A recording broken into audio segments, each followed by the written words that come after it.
Nag-workout lang ako ng morning, jogging or something, stretch, then shooting. And pagkahapon or pagkagabihan, naglaro na kami ng isang liga.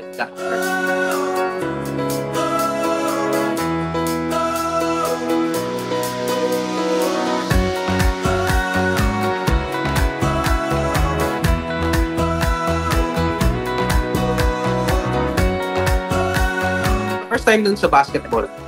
Pero once na nag-jogging ako, medyo may lumalabas naman ng usok pero hindi ganun karami.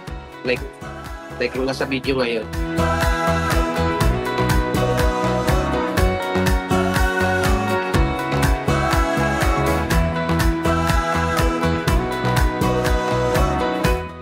Sabi kasi yung mga nanonood ng basketball naglalaro kami, umuusok daw ako, lumalabas daw yung tawag nilang shock thrust. So sabi nila din yung superpower kasi nakaupo na ako nun, parang accelerating for me kasi parang na-boost yung confidence ko na pumasok and then, sige, let's see kung power ko to.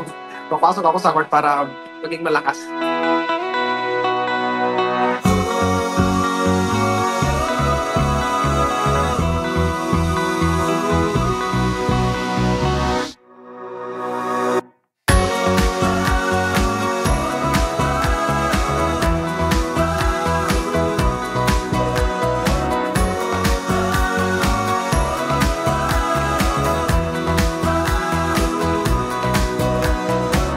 Once na nagkaroon ako ng pawis and then ayun, nagsasalubong yung lamig doon, yung weather doon sa probinsya, tapos yung init ng katawan, and then nagkaroon ng parang usok sa katawan, lumalabas.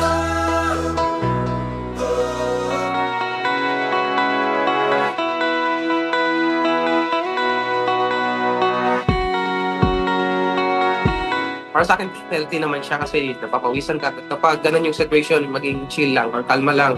Kailangan lang po talaga natin na alagaan yung sarili natin kasi alam naman natin na yung kalusugan natin is yun talaga yung kayamanan natin. So natin abusuin yung katawan natin.